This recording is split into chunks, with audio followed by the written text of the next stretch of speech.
Hello, welcome again to Cherry Red TV. I'm Iain McNay, and today our guest is Suzi Quatro. Hi, Suzi. Hi, Iain. And we're going to have an in-depth conversation with Suzi about her career, right from the beginning through to the latest album she's had on Cherry Red, In the Spotlight, which came out a few months ago. And we're also going to cover a lot of things in her book called Unzipped, which was published a few years ago. And we're going to get in there and find out who the real Suzi Quatro is. So, Suzi, you were very influenced both by your mother and your father. I think you say in the book that you had your mother's heart and your father's zest for life. It sounds like a very lively childhood you were living in. It was a, you know, you don't know till you get older, but I really am a lot like my mother in many ways. Personally, this is personal, but the entertainment side of me, it was 100% my dad. The childhood was very show busy. That's the only way I can describe it. You know, we had 5 kids in the family. My father played music all his life. My mother sang. I don't think there was any Easter, Thanksgiving, birthday, Christmas get-together that there wasn't a little show. It's where I cut my teeth on. Everybody was expected to get up and do something.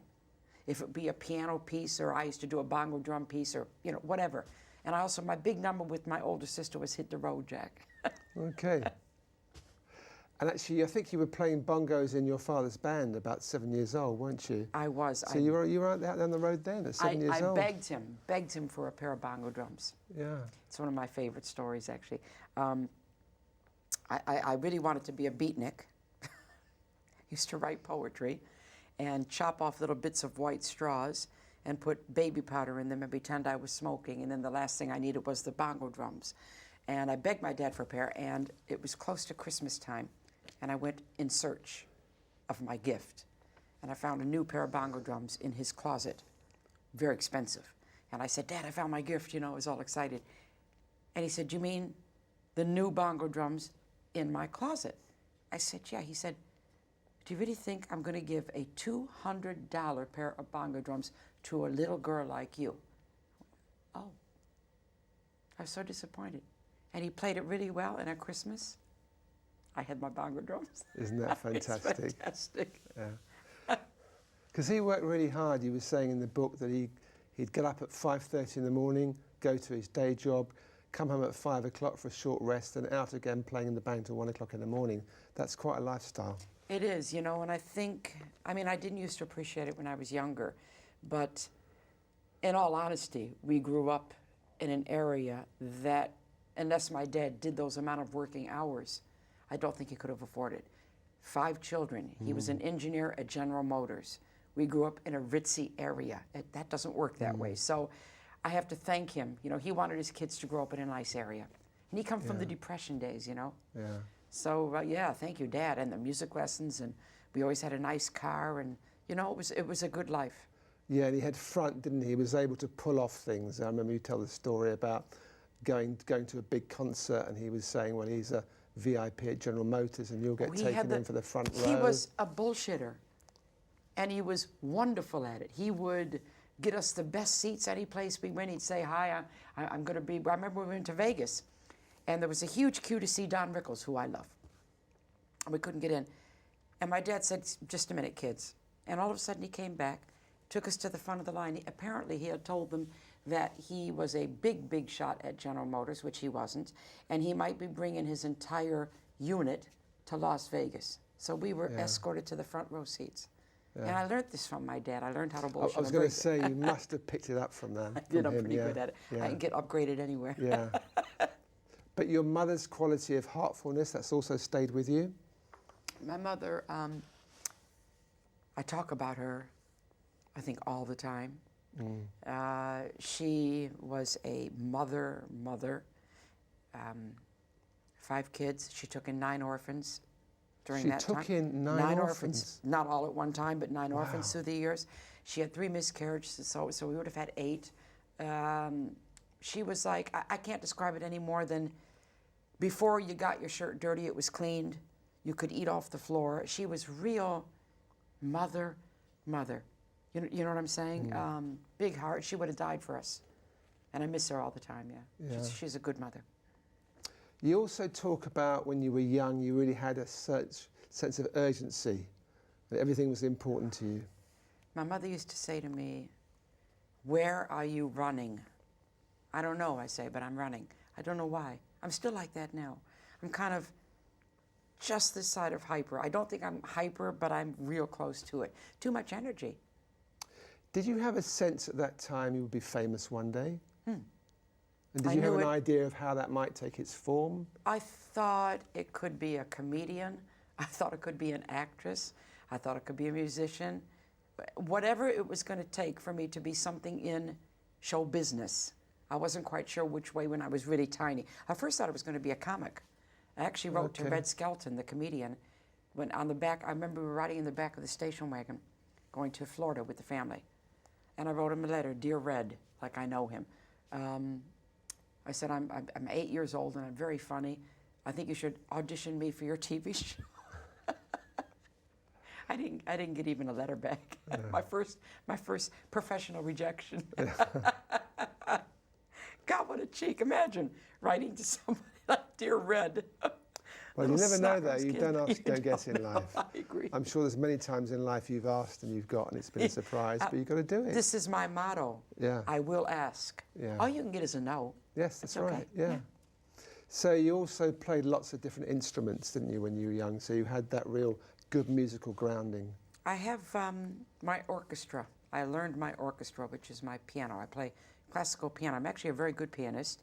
And I learned percussion. I can read and write both instruments.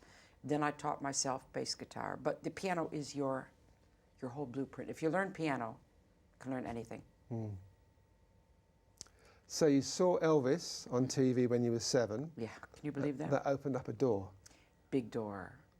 I was watching the Ed Sullivan Show, which is what was the show in America. At Sunday, everything stopped, 8 o'clock. Family sat down, watched the Ed Sullivan Show. And I had one sister sitting next to me, the one 9 years older, so she was the right age. And he said, "Oh, now for you youngsters," he said, Elvis Presley. And she started to scream and pull her hair, and I'm Really? I'm looking at her This thinking, was Arlene, was it? Arlene, yeah, I said, "What are you doing?" I'm confused. What are you doing? Then I looked at the TV and I remember he was doing "Don't Be Cruel," and he went, and I went, and I felt this. I can only describe it as a sexual thrill. Of course, I didn't know that that's what it was, but it went up and down my body. And I looked at him, and in that instant, I swear to God, on my children's life, the next thought in my brain was, I'm going to be him. Yeah. And I never thought male. I never worked out why. Just something in me, that was my epiphany.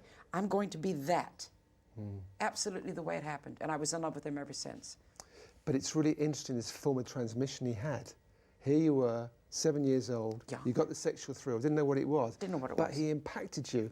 And it was just the TV set and you watching it. He drew me in. Yeah. I was there. Whatever it was he had, I knew it would be in me. Whatever that was, that spark, that need.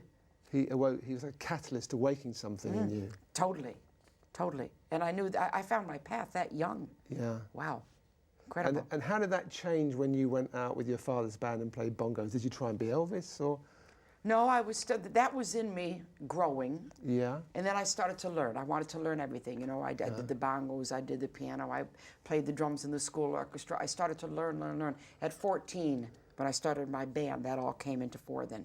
Then I did a lot of Elvis songs, and I started to use bits of him. Whatever he threw into me, because you can't copy people. I don't think you can copy people, but you can use something that they've thrown you. Any good performer will look at another performer and know instinctively what they can use themselves, not steal, but what they can use themselves. If you see what I mean, it's hard to explain. I understand, yeah. So it was again, I think, Ed Sullivan Show and the Beatles, when you saw them, that was the real oomph for starting your first band, the Pleasure Seekers, wasn't it? That was the next epiphany. I remember that show too. And as soon as it was over, the phone rang. And it was two sisters that we knew. And we had a party line, another girl whose father played piano in my dad's band. Not piano, played clarinet. And we all got on the phone screaming. did you see the Beatles? Yes, blah, blah, blah. And I remember Patty, like it was yesterday, she went, hey, why don't we start an all-girl band? There was a little bit of silence. You know, it's so funny, silence. And then Nan, who's now dead, unfortunately, she died in a car crash a few years ago, after This Is Your Life. She said, I'm going to play the drums. My sister Patty said, I'm going to play guitar. Yeah. Her sister said, I'm going to play rhythm. Diane Baker said, I'm going to play piano. I went, hello. And Patty said, you, Susie, you're going to play the bass. Done. You see, this is the punk spirit, isn't it? Yeah. That we had in England all those years later. Just anyone can form a band. And you did it then. Absolutely. Yeah. And it was unheard of for girls to do it back then. And again, I didn't think about that. I'm not a gender person. I don't know if you got that by reading all my stuff. I don't think of gender very much. Yeah. But the fact that you were an all-girl band, young and called the Pleasure Seekers, it's always going to bring attention, isn't it? What? In America. What? I always say, what a stupid name. You know, we wanted to, like, be safe, call ourselves. We were going to be called the Hedonist. The Hedonist? Yes, it means to seek pleasure. Yeah. But then we kind of thought, oh, it's a little bit difficult. And then we looked it up in the dictionary, and it said to seek pleasure. And I think Patty said, Pleasure Seekers, so we had our name. Yeah. That's funny. And what was it like to have your first gig, to be on the stage there and people watching you and paying to watch you and you're in a band and you're doing it? That was Epiphany #3. I remember, first of all, going to my dad and saying, we're starting a band. He said, great. He was always all for it. We never had to fight our parents to be in a rock and roll band, quite unusually, you know, which is totally different to everybody else. And he gave me this 1957 Fender Precision, which is the Rolls Royce of basses. I didn't know it, but I learned how to play. I remember it was, you know, as big as me up here, very big neck, and I just learned, bleeding fingers, played it. And I remember doing the first gig, we knew 3 songs. We knew Louie Louie, Twist and Shout, and Latin Lupe Lou, all 3 the same chords. And I remember standing on the stage and looking down at the audience, and that was Epiphany #3. And my thought that went through my head was, I'm home. Yeah, interesting. And I remember thinking it, I'm home. I never felt so connected in my life to who I was and who I was going to be. Mm. And it must have worked because you got a record deal pretty quickly. Yeah, we did. First one was Golden World. We did 3 tracks with him, and we can't find those tracks anywhere. And then it was there's an album come out of Pleasure Seekers songs recently, hasn't there? There's a Hideout album. Oh, my sister has released 2 CDs of very old stuff. The original Pleasure Seekers, the next Pleasure Seekers, and then on to Cradle. So there's a Cradle CD and a Pleasure Seeker CD, yeah. Okay. But the first tracks were Never Thought You'd Leave Me and What a Way to Die. It's the Hideout. That was the first club that we played at, owned by Dave Leone, and he put us into the studio, and those are the first actual recording that we had released. That was exciting. Yeah, it must have been. Yeah, I actually had the lead line. Do do do do do do do do do do do do do do. I started, and then I had the B side of that called "What a Way to Die," all about drinking beer. And it came out and got a bit of local airplay, and that was pretty much it. Were you disappointed, or were you just thrilled enough to get the record out in the first place? Just happy to get a deal. My God, we were a brand new band. Yeah. But I remember doing a TV show, and I had the opening riff, like I said, do do do do do do, and I'd never been on TV before, and I saw the camera here, and the red light went on, and I froze. My fingers didn't move, and Patty went, play, play.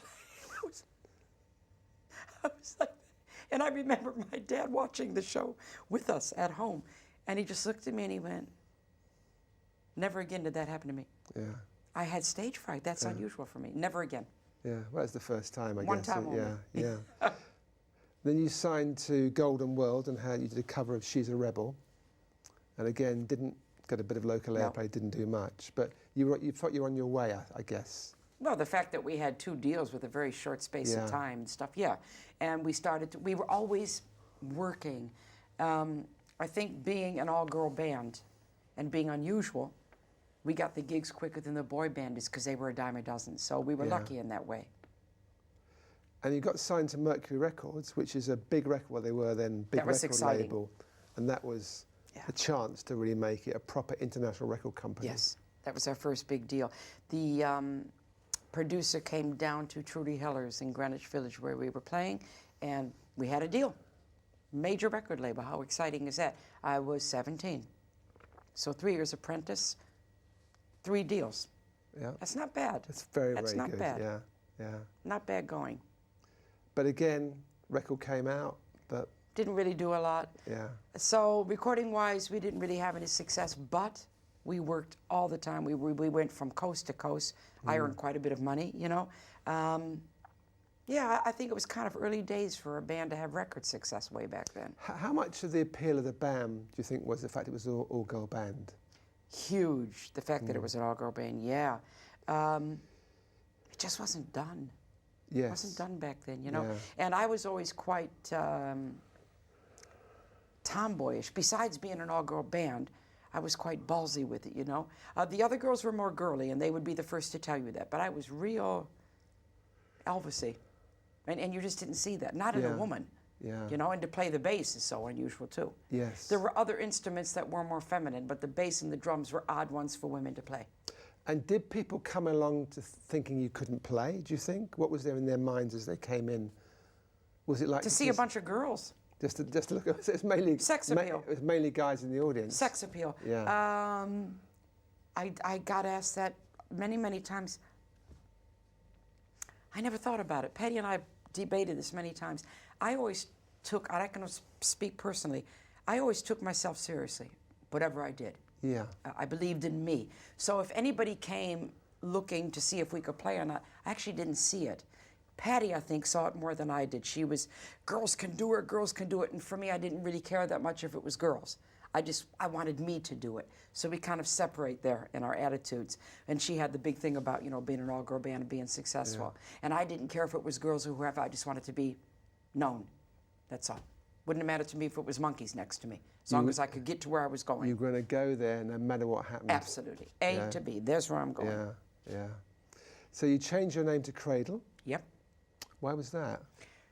We did a show at one of my brother's big festivals. It was 1969, I believe. Yeah.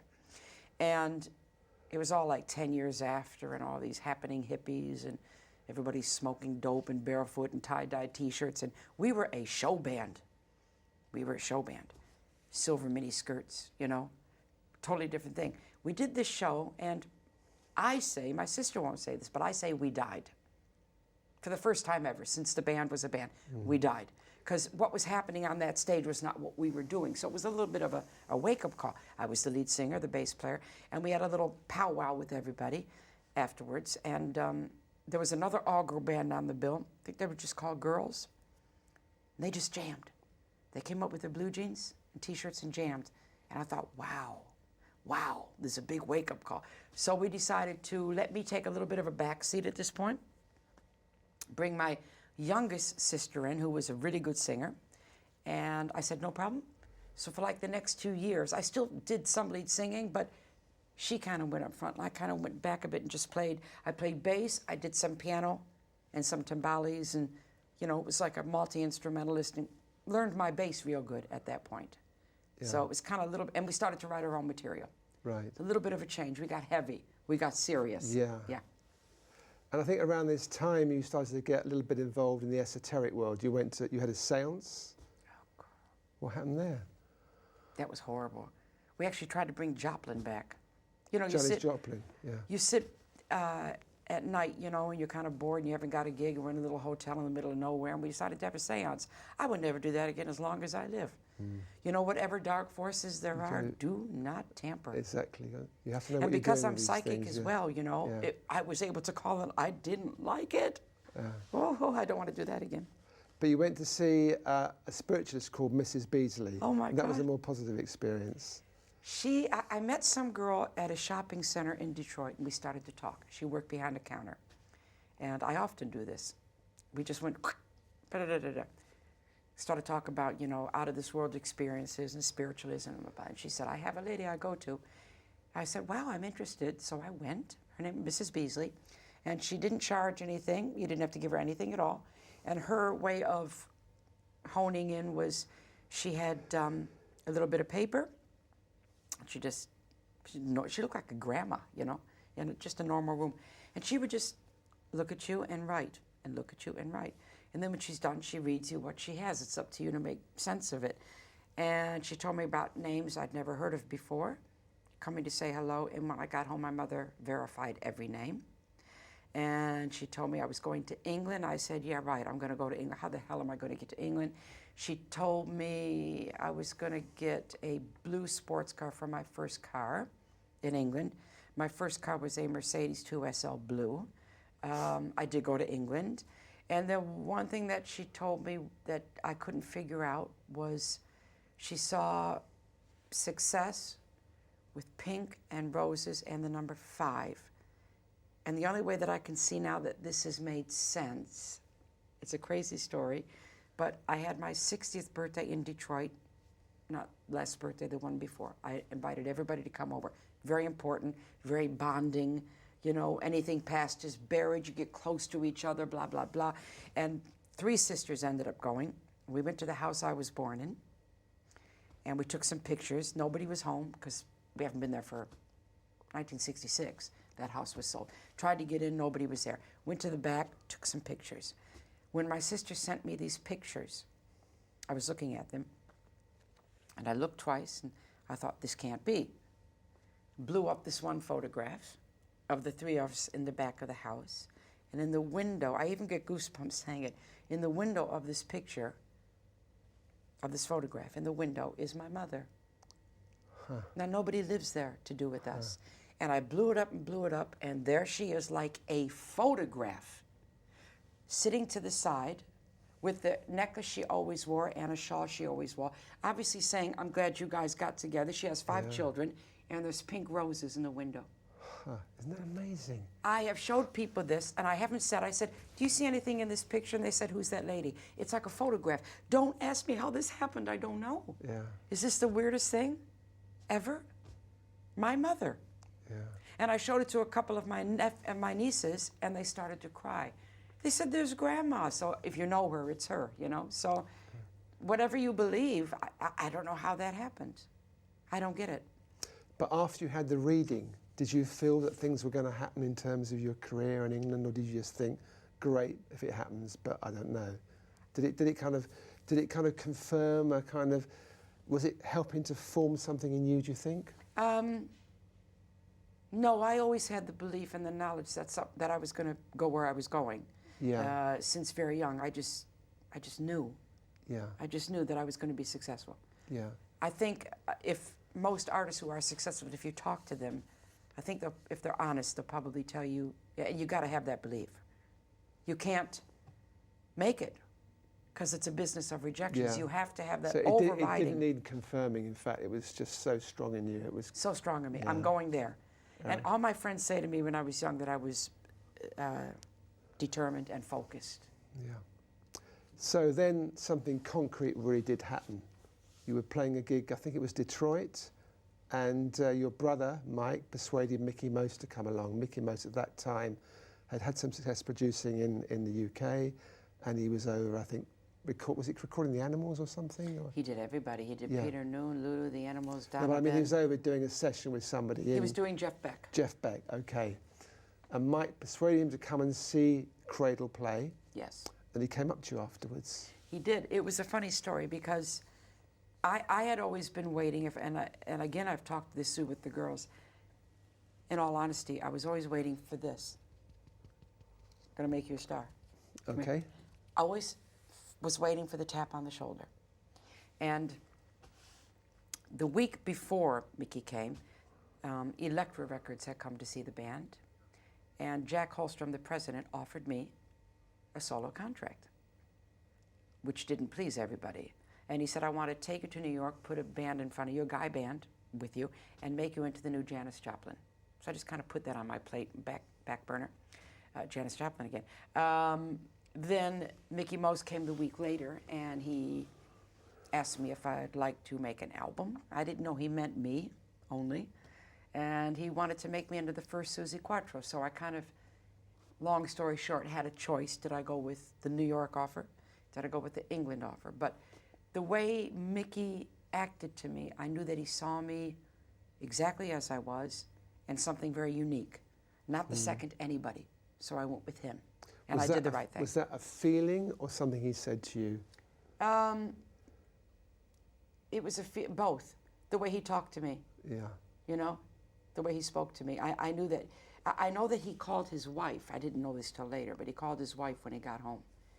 And he said to her, I found it at last. And she said, what? And he said, I don't know, but I found it.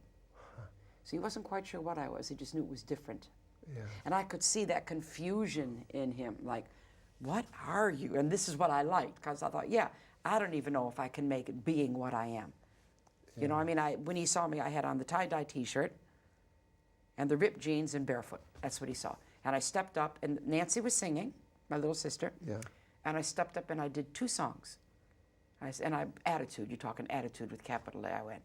I said, here's one I wrote. It was called Brain Confusion. Then I went into Jailhouse Rock. So again, Elvis Presley, part of my life. Yeah. And I had my deal. But you had the big dilemma, because it was only you. You couldn't take the rest of the band with you. That was hard, a choice. wasn't it? That was hard. On the professional side, it was a no-brainer. And I was quite, cold about it. This is what I'm doing. But, I've worked very hard. 9 years apprenticeship. Here's where I'm going. On the other side, it was really hard. I was leaving my home. I was leaving my family. I was leaving the band. Every little bit of security that I had was going up in smoke. Everybody was mad. I think they wished me well, but at the same time, like Patty said, she saw her life disappearing. What she was trying to do. Patty wanted it very badly. How can you say no to that? Mickey didn't want the band. So it was either go with him by myself or miss my chance. Yeah, so but you waited until the band fell apart, didn't you? I didn't know that Mickey wanted me on my own, and it's a long story. This has been going on forever. You could make a book out of this one story. They were told, but they decided not to tell me, because obviously I think Patty wanted the band to have a chance, so they kind of kept it a little bit quiet. Patty doesn't remember it that way, but I believe what my brother said. They were told, and everybody kept it from me. Then, as chance would have it, we started to break up. The drummer wanted to leave. She wasn't happy. It kind of all was disappearing. And I rode my bike to my older sister's house, and I said, what am I going to do? This is my whole life here. And she said, call Mickey Most. He likes you a lot. I said, he does? She said, yes. So I called him, and he said, good, the band's breaking up. Now I can offer you the solo deal. So whatever happened. I got there in the end. But he was also quite a gentleman, not forcing it. He didn't want to break up a family, and he could see that things were not going great anyway, and I think he sensed that it was going to all break up anyhow, so he bided his time. So why push it and create a problem when it would resolve itself? Yeah. So you flew over. Yep. You got to Heathrow. He picks you up in a Rolls Royce. Yeah, I had takes you to almost like a bed sit. I had on yellow hot pants. He always used to talk about that. He said, "Oh my God, they were fashionable." Yellow hot pants. Took me to Earl's Court. Okay. Aston House Villas, I think it was called, just down the road from the tube station. Culture shock. Culture shock. So this great Rolls Royce, and he took you to... Little bed sit. It was a bed sit with no bathroom. No bathroom. And that was your home until you wrote a hit song, basically. Yeah. And I had been in a beautiful home in Grosse Pointe. Yeah. Boy, oh boy, culture shock. Yeah. Phew. I deposited me in that room, and I went, wow, did I do the right thing? But there was never a moment when I wanted to change what I was doing. Not millisecond. Doesn't matter how sad I was or how lonely I was. I wasn't going to give up. So his basic brief to you was to write a hit single, is that right? Right. He signed me as a singer, songwriter, musician. And we went into the studio with some seriously good people. Jim Sullivan, Tom Jones's player. Big Jim Sullivan. Yeah, Big Jim Sullivan. He's great. Yeah. Alan White from the Yes. Yeah. Rabbit on keyboards, who was very well known here. Myself on bass, and Peter Frampton was even playing with me for a while. Peter Frampton. Yeah, that's a band. Yeah, exactly. Yeah. Mick Waller on the drums for a while. He put me with some really good people. Yeah. And I was writing all the time. But Mickey never knew what I was. He knew what I wasn't. But how was the writing for you, insofar as you'd written some songs, a couple with the Pleasure Seekers, and then you were writing a little bit with Cradle, is that right? Yes, I was a very prolific writer. I wrote all the time. All the time. Did it come, I love writing. Did it come easy to you, the writing? Yeah, it does come quite easy. Mainly lyrics. You know, Okay. I write poetry all the time, and I do enjoy writing. Most experiences will end up in a song with me. So you write the poem stroke lyrics first, and then you put the music to it afterwards? Not always. Very often, what happens most often is it's a title. I get a title. Okay. And that suggests the mood, the tempo, and then it also suggests which instrument you should go to write it on. You know, anything very banal and very sort of punky and rough, I'll write on guitar, because I'm not a great guitar player. I'm not a failed guitar player. I'm a bass player. Anything that takes a bit more substance and knowledge, I'll go to the piano. So I get everything from the title. Everything about me is titles, actually. So were you feeling you were getting clues in those early days for a song that could have been the hit single, or were you just feeling you were falling short? We had a couple. We had Brain Confusion was good. Ain't You Something Honey was good. But Mickey never got the rock edge of me. He saw it, but he wasn't quite sure how to put it into the studio. And I think if Mickey was here, bless him, he would be the first to tell you that he didn't know how to record me. We were searching for a style. We were searching for an image. We were searching for a style. And all this time, I just remained me, hoping it was all going to fall into place. You see, that takes courage to remain you, and it's not quite coming together. You've got the opportunity. You're part of the way there. You've got the record deal. You've got the hit record company. You've got the hit producer, and it's not coming together. And you kind of, wasn't there a part of you was saying, if I try this, if I try that, or were you just rooted in who you feel you were? I was praying to God every night that I could be successful being who I was. That was really important to me. Yeah. I mean, it's like a mantra with me. You know, with both husbands, just to go personal so you get me. Yeah. If I have an argument or something and I think that they're trying to extinguish me, I will say to them, if I can't be me, you are with the wrong girl. And I'm like this with my friend. You got to be able to be who you are. You can't change who you are. I can't fit into somebody else's clothes. Okay, if I don't make it, I don't make it. But I got to make it as me. It's very important. And that comes from the struggle of being one of 5 children. My God, I had to be me. Oh my God, you get lost in the shuffle. So probably you really would. I mean, I remember my mother didn't know when my birthday was. You know, she had it mixed up with my brother. So it gives you a thing about needing to be who you are. Hello, I'm Suzi. You know? Yeah, it's funny. I'm doing it now as I speak. I'm getting animated. So it's obviously a big part of my character. Yeah. And so you waited and you waited. And I think at one point Mickey put you with, can't remember his name, the Hot Chocolate songwriter. Yes, we did Rolling Stone. What was his Errol name again? Brown. Errol Brown, that's right, yeah. And he wrote some lyrics to the song Rolling Stone. I actually wrote the lyrics with him, but Mickey said he didn't want to split it 3 ways, so he's just going to put it with Errol and feel like made me a little bit annoyed. But I did actually write the words with Errol. Yeah. And it's called Rolling Stone. Yeah, Right. That was my first release with Rec. Right. And that came out, got a bit of airplay, but Got didn't quite a do bit of airplay. Yeah, okay. We used to call those turntable hit. Right, yeah. And then I think one of the turning points again was you got a band together and you went on tour, although the first date at the Rainbow was a bit of a disaster, wasn't it, supporting the Kinks? Oh. I actually said to Mickey after Rolling Stone, it went to #1 in Portugal, by the way. That's very important. It bombed everywhere else and went to #1 in Portugal. Crazy. But I said to Mickey after that, I said, I'm getting down here now, Mickey. I'm losing my thread. I said, I need a band. I've never, since 1964, been so long without doing a gig. And so I remember him saying, find one. I said, okay. Okay, Mickey could be like that sometimes. He wasn't an easy man sometimes. I advertised in Melody Maker, found my band, did my first gig at the Rainbow with the Kinks and an all-girl band called Bertha. I remember Bertha, yeah. Yeah. Yeah. And it was terrible because my amp packed up halfway through the set, and I didn't have a roadie, so I had to try to fix it myself, and the guitar player started playing all his own songs, and it was terrible.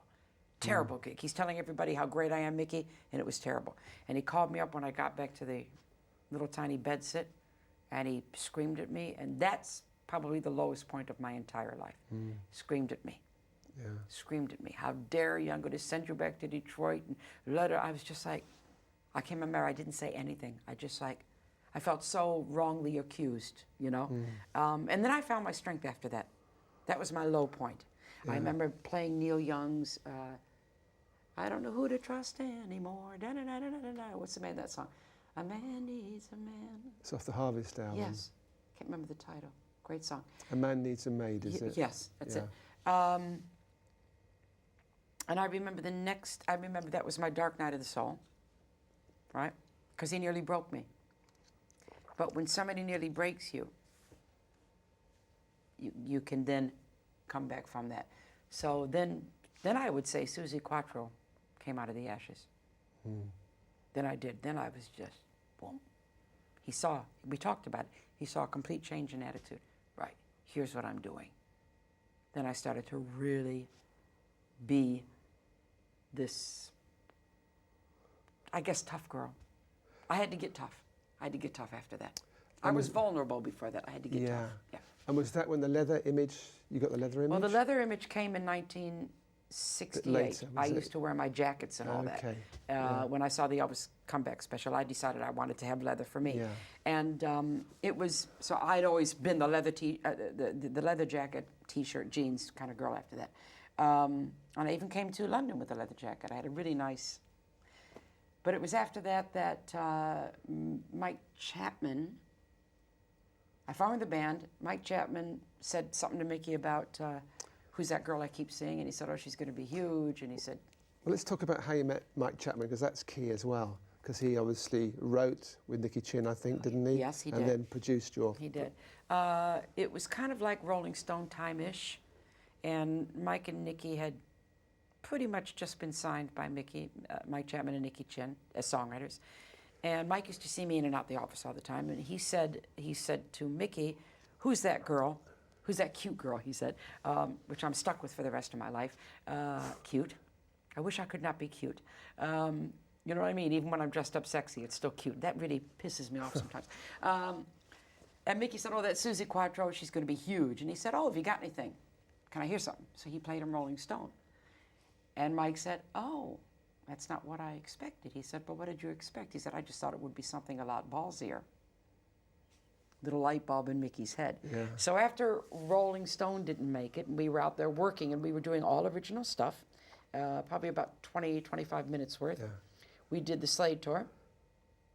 We were the Slade opening fans act. like you, because they can be quite difficult fans, the Slade fans. Yeah, and Noddy said he'd never seen anything like it, where the fans just absolutely took to me. Yeah. Which is unusual. We had 20 minutes at the beginning of the show, 20 minutes, then Lizzie, then Slade. And so I think it was Chris, Mickey's wife, who said to him, why don't you let Mike and, oh, no, sorry. Mickey said to me after the Slade tour, you guys have got your sound together now, which we did. It was all original. We played all our own music. He said, do you mind, he said, if I send along Mike Chapman and Nicky Chin, and maybe they can write you a 3-minute single, because you got your sound now. He said, you're a boogie band, you're rock and roll, you're who you are. I said, great, I don't mind at all, don't mind at all. I don't mind doing other people's songs and my own, doesn't bother me. And Mickey sent them along, and they went away and wrote Can the Can that very night. So they wrote it specifically for you? They saw the set. Yeah. It's all boogie. If you listen to the first album, it's mainly my own songs with the hit of Can the Can. So they went and saw that, and they went, ooh, and it was boogie, and it was rock, and it was, you know, a little bit attitude. And Can the Can came out. And they wrote the song. We played the demo for Mickey. And Mickey took it home, played it for his wife, and his wife said, why don't you let Mike Chapman produce? Now, Mickey wouldn't have thought of that, because I was his. I belonged to him. And he got mad at Chris when she said that. He said, oh, you think I can't do it? And she said, why don't you think about it? I'm going to bed now. And the next day he called Mike and he said, would you like to produce? That was hard for Mickey to do. And had Mike produced before? No. It was very hard for him to do. Very hard for Mickey to let me go. Yeah. But Mike took it. Yeah. You know? So then we made that record, and we knew, I knew it was a number one. You could feel it in every... So the first time you heard the demo, whatever, Can the Can, you knew it was for you? I knew it was for me, and I could hear myself doing it. It just was... Everything I always wanted to be was there. The right rhythm, the right excitement, you know, that little bit of boogie. It was just perfect. Perfect. I knew we'd found it. And it was in the studio when it was recorded. I thought to myself, this is a number one. You could feel it. You know, you could feel it. Mike said to me, we need something here. I went, ah, you know. And I did a little bass riff, and it was just brilliant. Just brilliant. And Mickey heard it, and he said, this is a number one. Then he called me in the office. Now you're getting to Suzi Quatro big time. He said, I think you've got a hit here. I think you've got a big hit. He said, we now need to talk image. I said, no problem. Leather. And he said, no. I said, leather. He said, no. He said, it's old-fashioned. It's been done. I said, no. It hasn't been done by a girl. I want leather. And he just kind of, you know, Mickey knew me well enough to know when I was sticking to my guns. And he went, okay. He said, what about a jumpsuit? I said, great, no problem. Done. Deal was done. So there you get it. To me, it was sensible to have a jumpsuit because I was a very energetic performer. And I thought to myself, nothing would move. It would just kind of stay as is. I didn't have any idea. Honest to God, I didn't know it was going to be sexy. I didn't even think about that. I thought it was practical. How dumb is that? How stupid can you be? To not think a jumpsuit's going to be dumb. Really dumb. So it goes to number one. How do you feel then? Like all my Christmases that come, I remember thinking, finally, is what I've always wanted, you know, number one. I couldn't believe it. Fantastic. I felt vindicated. Absolutely, by the family who thought, what are you doing, you know, but whatever. All the people who didn't think I had it, it was like, yeah, put that in your pipe and smoke it. Yes. And I went through a little bit of an ego trip for about 3 days. Yeah. I remember being aware I was going through an ego trip, and I remember going through it, and I remember coming back down to earth with a thud. Yeah. But you need to do that.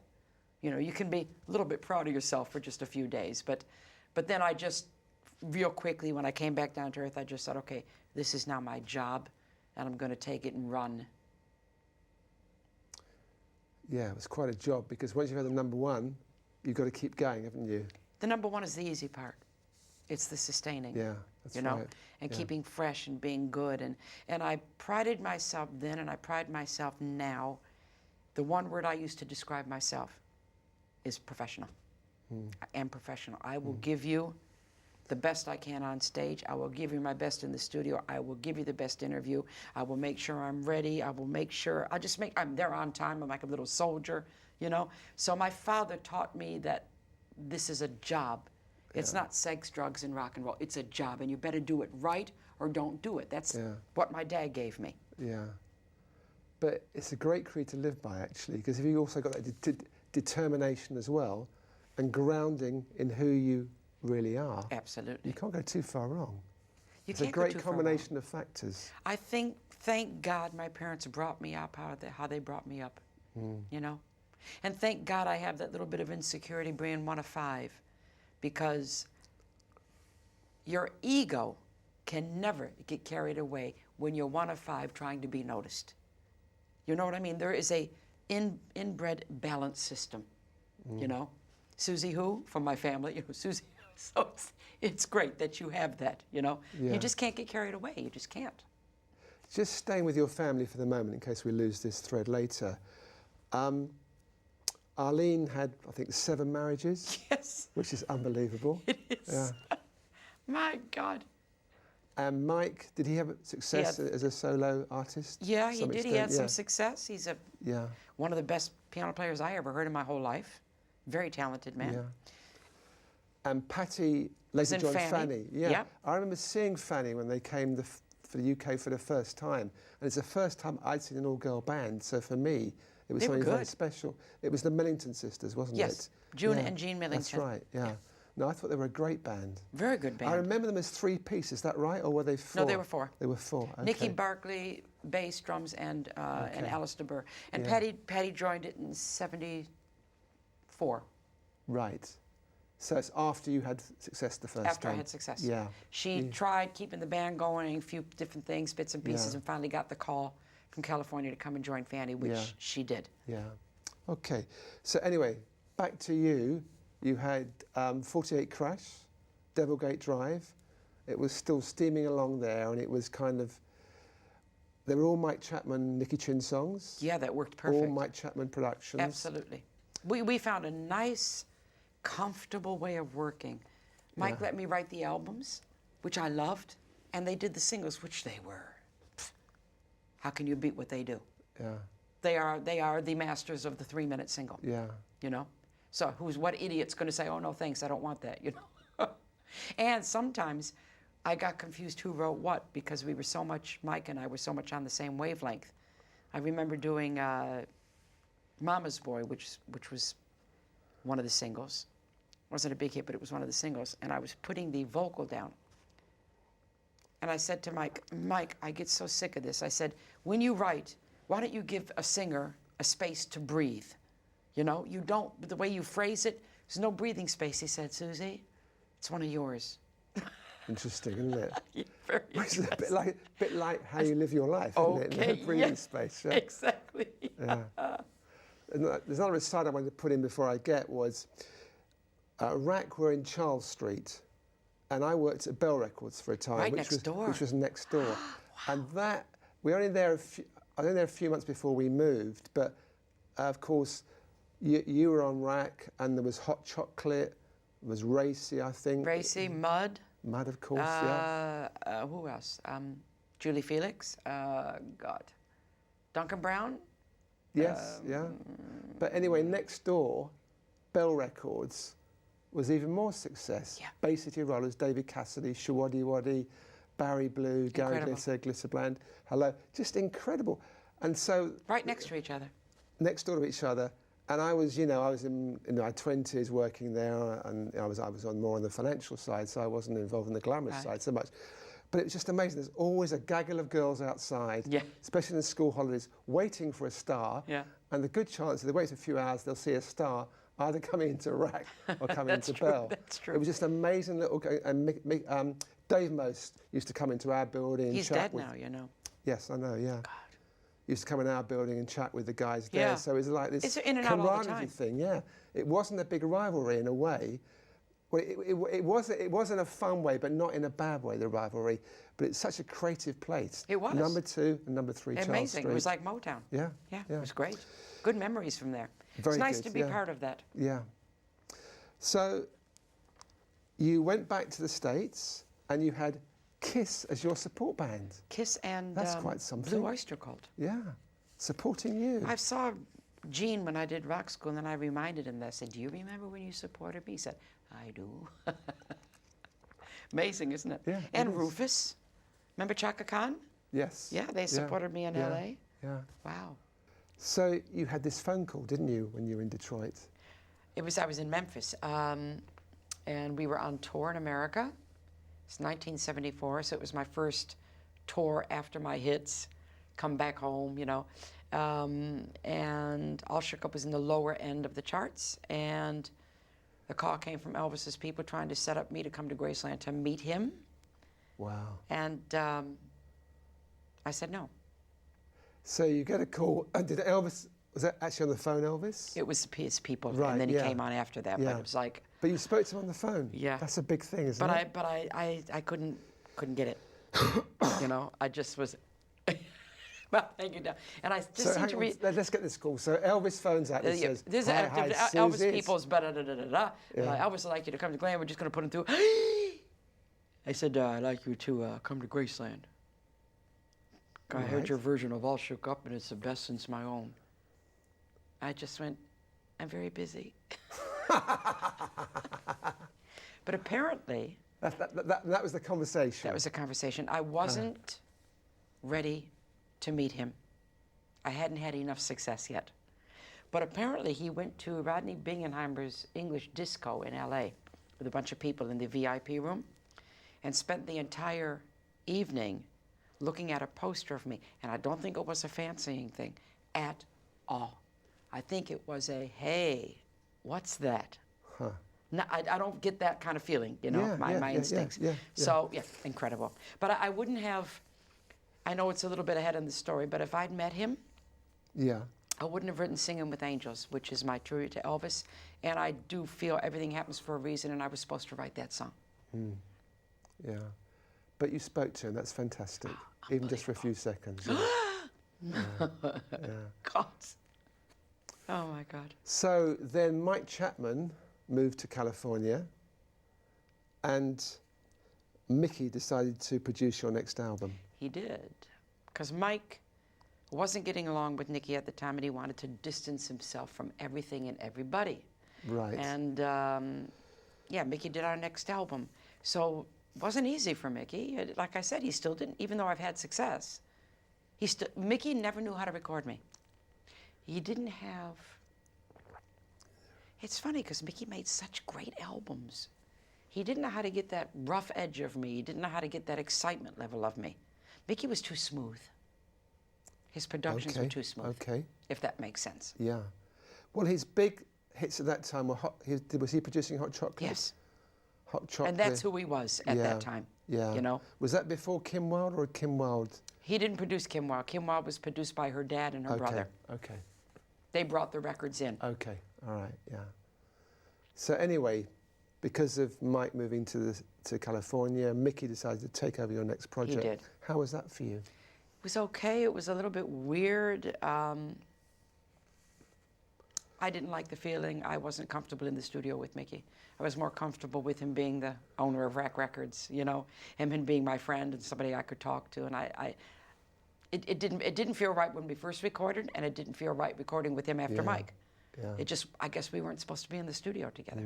Just didn't work. Yeah. But I mean, we made a pretty good album.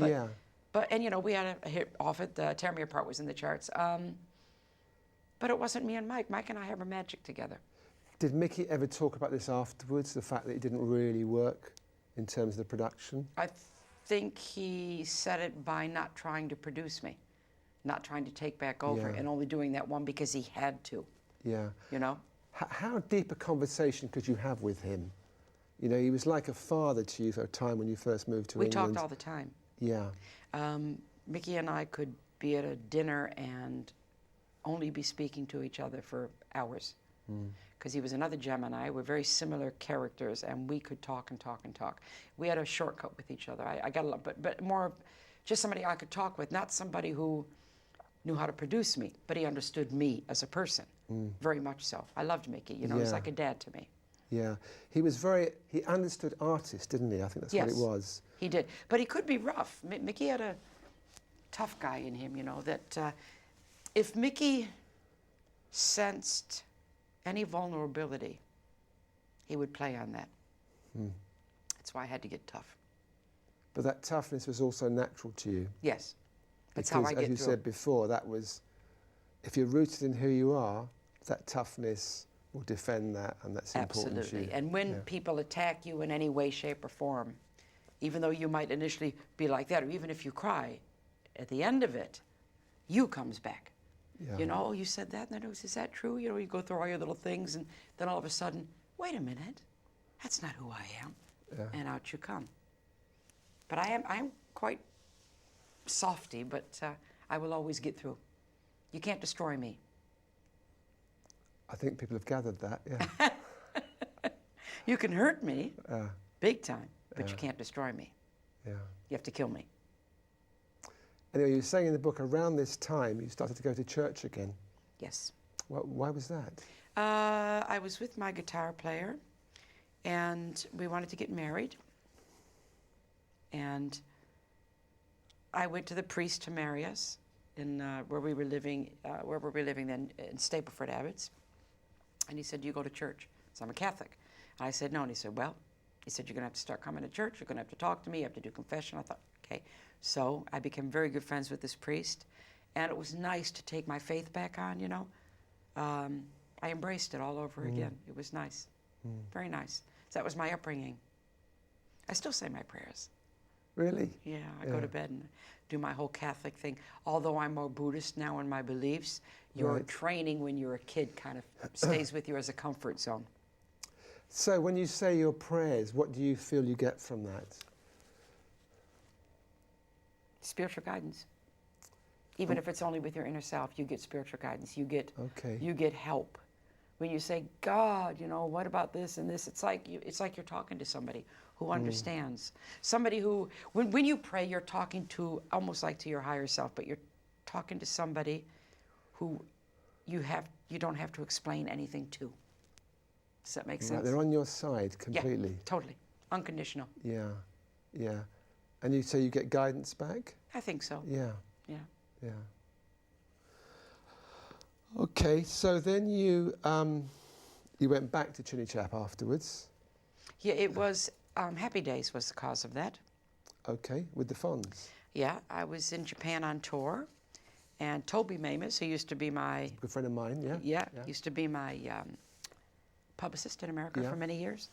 And he called me on tour, and he said that they had this show in America that they were interested in me auditioning for.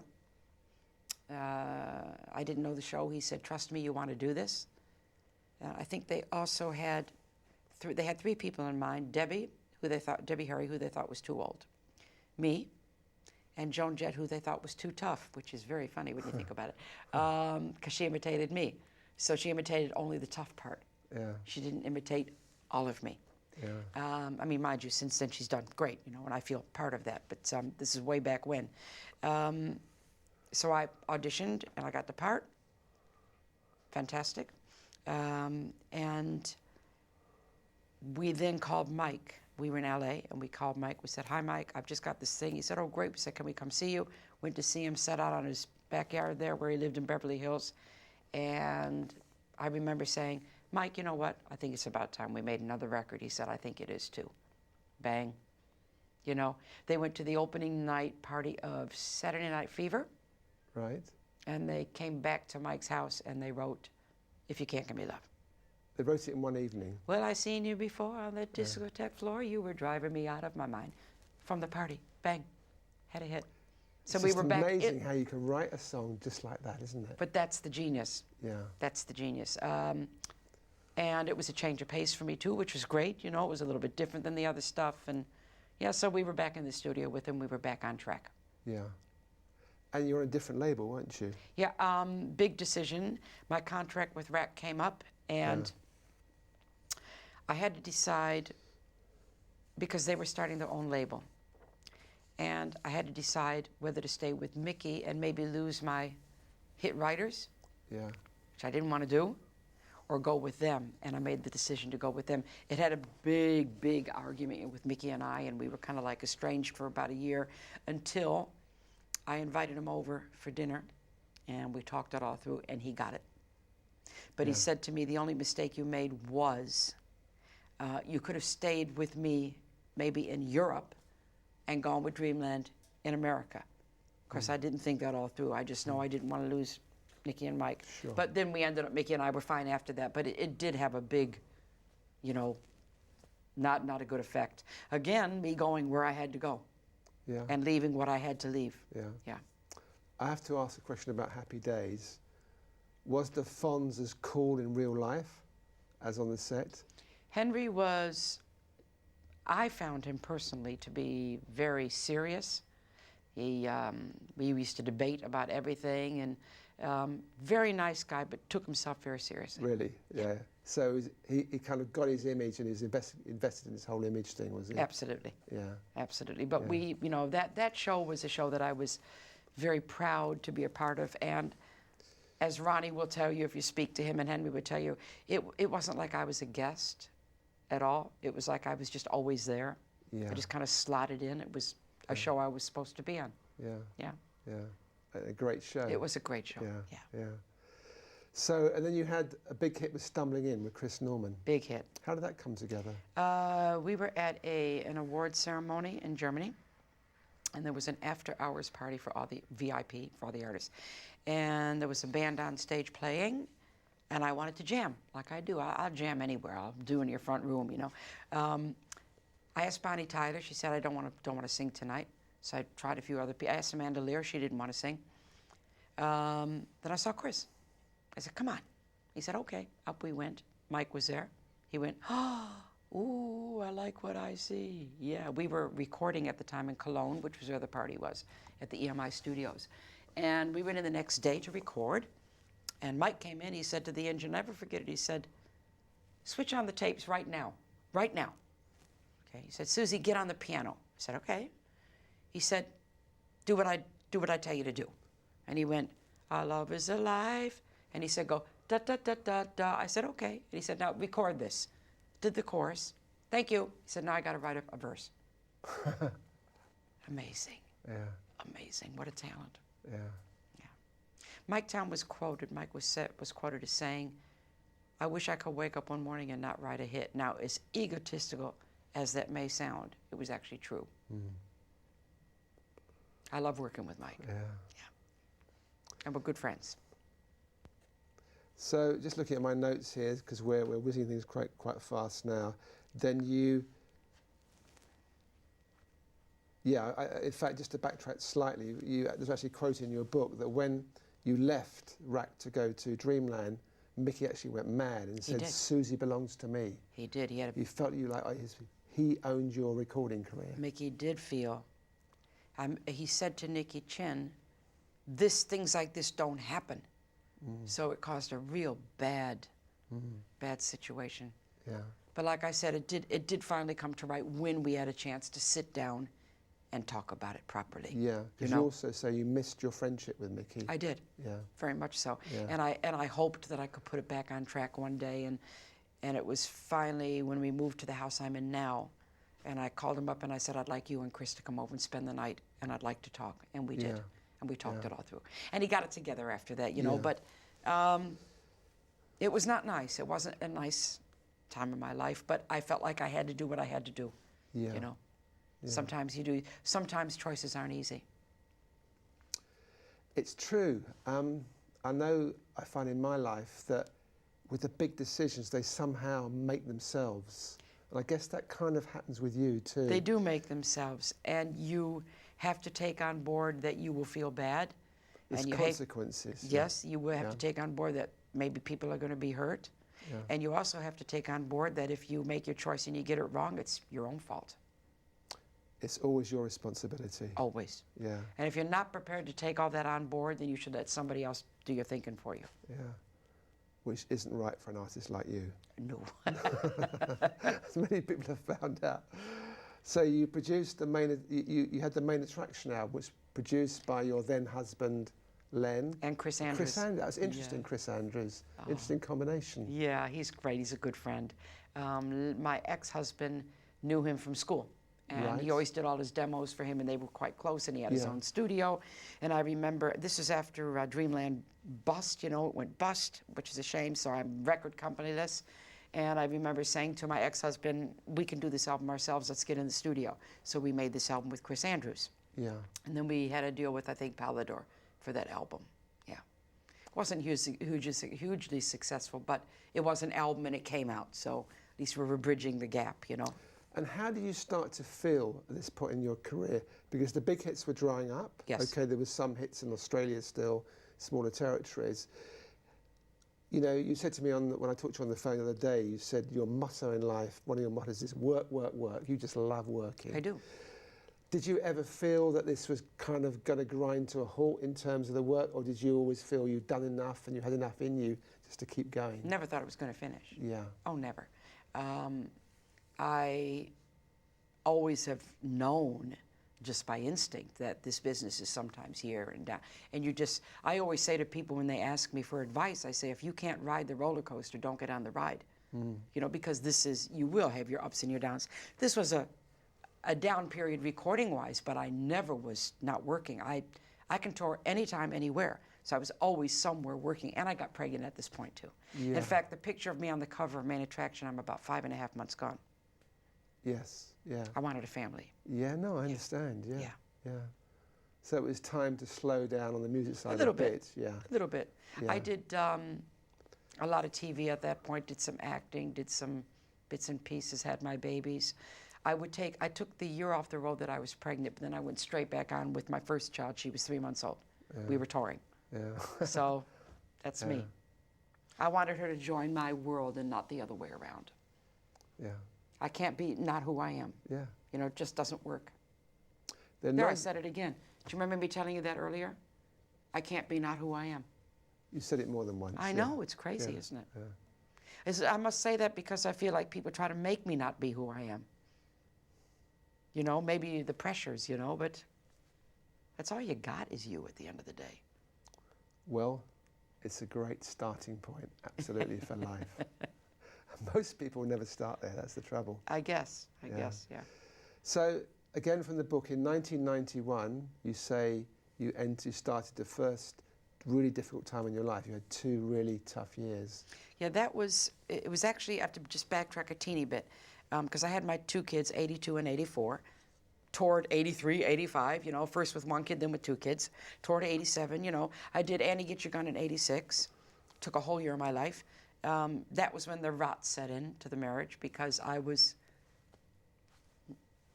moving, again, another move, you know.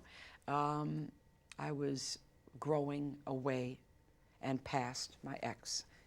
I was changing, and he was staying the same. I was starting to think of not being in the marriage anymore, but being a Catholic girl, I stuck. You know, let's put it right, let's do it. We haven't really tried. And then in 90, 91, I knew it was all over. So then I started the divorce proceedings. Didn't sit easy with me because when I got married, it was for life. That's how I was raised. Whatever difficulty, and I had 2 kids.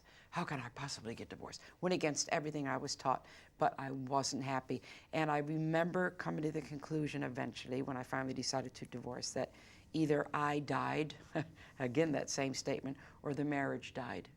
And I chose me to live. Yeah. And it worked out because he has a new relationship now. 18 years now. And you have a great new, well, not new so much now, but you have a great husband now. He's great, yeah. Yeah, so I had a year on my own, which I explored my aloneness and decided that I was a much better partner than a single person, because I am. I'm a relationship girl. Yeah. Met my husband. We've been together 18 years now, going on 19. So, God, I've been married, how many years? 38 years of my life. Is that ridiculous? God, the big wild one, eh? It's funny. So let's talk about this album, which has come out in Cherry Red a few months ago, and it was back with Mike Chapman again. So how was it you came back with Mike for this? There's a little story I have to tell with that. I was going to make an album, and I got on board with Andy Scott, the original guitar player from Sweet, and his partner, Steve Grant. And I went through everything I had that I'd written, been waiting to record again. And it turns out that I had like 15 years of my life in songs, from when I first told my ex I wanted to leave him, which is a song called Free the Butterfly. I played him the song to tell him I wanted to go, but he didn't get why I was playing him the song. And so it was like an autobiographical album, and it was called Back to the Drive, and Mike Chapman wrote the title track for that. And it was really all about my life. Every song had a reason for being there.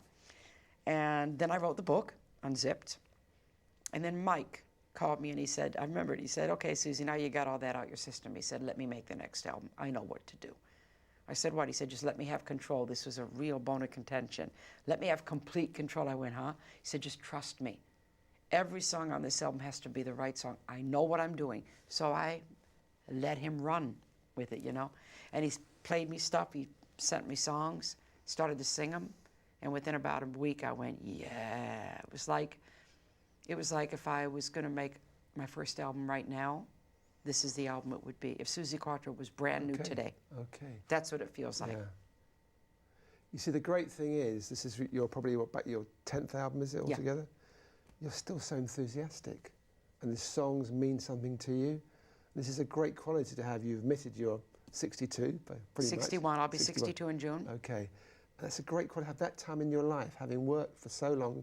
You were in a band at, what, 14? Yep. Pleasure Seekers. You worked all that time, and you still are excited in the morning when you get up. I was born to entertain. Yeah. I feel genuinely blessed that I've been allowed to do what I do for so long. Every person who applauds me on stage, sometimes I just go, what's happening? Because I love it. And the day that I don't feel like this, that's the day to stop. That's probably right. I think it's a few years away there. I think so. Yeah. Great. Suzi, thanks again for coming Thank and you. talking to Cherry Red TV. It's a good conversation. Thank you. Thanks. And just to remind you, this is Suzi's album. It's out on Cherry Red. And then, of course, I should also mention her book, Unzipped, which Unzipped. I enjoyed. Yeah. Okay, thank you for watching. Goodbye.